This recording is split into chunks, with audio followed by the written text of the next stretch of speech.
იყავით ყურადღებით. არ გაუშვათ მომენტი. იმიტომ ეს მომენტი არ გაგრძელდება.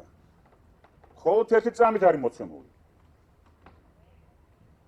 თქვენ შეიძლება გააფართოვოთ ეს წამი. მხოლოდ ფიზიკურ სივრცეში და დროში კი არა, რაღაც შინაგან დროში და სივრცეში. როგორ გააფართოვოთ? შრომით. ამ შემთხვევაში თქვენი მთელი ძალების კონცენტრაციით, ყურადღებით, რაც მთავარია, შრომის არ გადადებით. არ უნდა გადასდოთ. აი, ახლა რაღაც მომენტ ჩვენა რაღაცა გაიბწყინა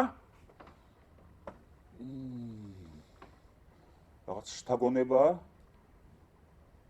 და ან არამცალიან, არ მინდა მოვიცალო ამისთვის, რომ გავიგო, გავშიფრო.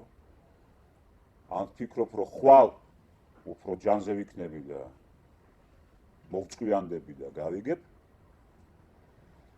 და მაშინ ვერაფერს ვერ გაიგებ. და სამუდამოდ არარაობაში წავა არსი და ყოფიერება. რადგან შენ არ შეასრულე, არ იყავი შენ ადგილზე, შენ ადგილას არ იყავი მთლიანობაში, ისე იგი მთლიან კონცენტრაციაში, მთლიან ყურადღებაში და ამით შენ შეიყვანდი იმას, რაც აკაკუნებდა არსებობის კარებზე, ამ კარზე აკაკუნებდა და შენ ეს კარი დაკეტილი დახვდა და ვეღარ შევიდა არსებობაში, ისე იგი შენ ვერ შეიყვანე არსებობაში. ისე იგი აქ არის ნიშანი იმისა და ეს მთავარი მომენტია ადამიანის საკუთარი ძალისხმევა, როგორც რაღაცის არსებობაში შეყვანის კარი, ანუ გზა. ან თუ არ არის ეს ძალისხმევა, მაშინ რა?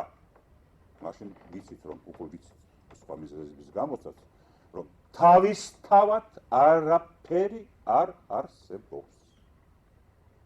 არ არსებობს თავისთავად მომქმედი მექანიზმები, კანონები, გარანტიები. არაფერი არ სრულდება იმის გარეშე, თუ ჩართვა არ ხდება ხდომილებაში, არ ხდება ჩართვა ჩვენი ძალის ხმევისა.